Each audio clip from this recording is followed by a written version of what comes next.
এক লোক গাঞ্জা খাইয়া পাগল হইছিল, তার নাম ছিল পিনিক বাবু। সেই পিনিক বাবু একদিন সকালবেলা গাট্টি গুট্টি মাথায় নিয়ে হেঁটে রওনা করেছে।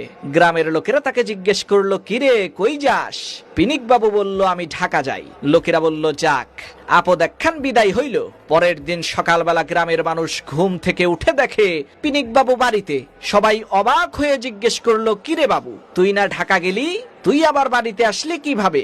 সেই পিনিক বাবু কয়, ভাই হাঁটতে হাঁটতে ঢাকা যাওয়ার অর্ধেক পথ গতকালকেই শেষ করে আসছি।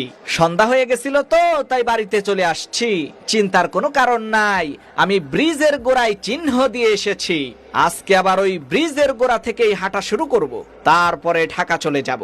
শোনো মুসলমান, আমরা ওই পিনিক বাবুর মতোই ঈদের দিন সকালে নামাজ পড়ে দান খয়রাত করে আল্লাহ তাআলার কিছুটা নৈকট্য লাভ করি, তারপর নাচ গান অশ্লীলতার বেহায়াপনায় লিপ্ত হয়ে ঈদের দিন সন্ধ্যা করে আবার আমরা পথভ্রষ্ট হয়ে আগের জায়গায় ফিরে আসি।